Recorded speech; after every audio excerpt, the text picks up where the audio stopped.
في لحظات ضعف الإنسان ممكن ينهار، في لحظات السكون ممكن صوت صغير في قلبه يصرخ بأعلى صوت.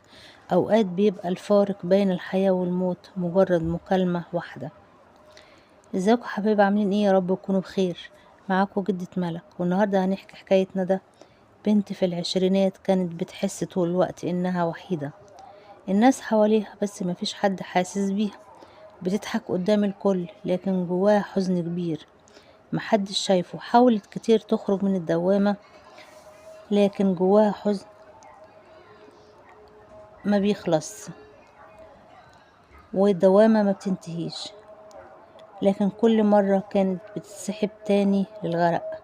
وفي يوم بعد مشاجرة مع أهلها قفلت على نفسها باب وقعدت تبكي وتبكي وتكتب آخر رسالة على ورقة: أنا أسفة، حاولت أكون كويسة بس فشلت. وقبل ما تعمل أي حاجة مسكت تليفونها وقررت تكلم رقم كانت حافظاه زمان لبنت شافتها مرة واحدة في مركز دعم نفسي، وقالت لنفسها مش خسرانة حاجة. آخر محاولة.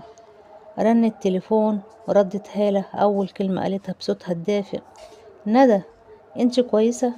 إيه اللي حصل بعدها إن ندى فضلت تحكي وتبكي وتبكي وتحكي وتنهار، وهالة تسمع بصبر وأمل. وبدل ما تنهي حياتها بدأت تحس إن في حد شايفها، حاسس بيها، مش بيحكم عليها.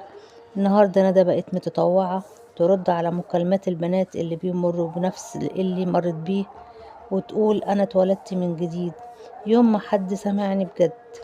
وده يعلمنا إن أوقات ربنا بيبعت لنا حد في آخر لحظة، حد يكون سبب النجاة حتى لو بكلمة أو بسماعة مفتوحة.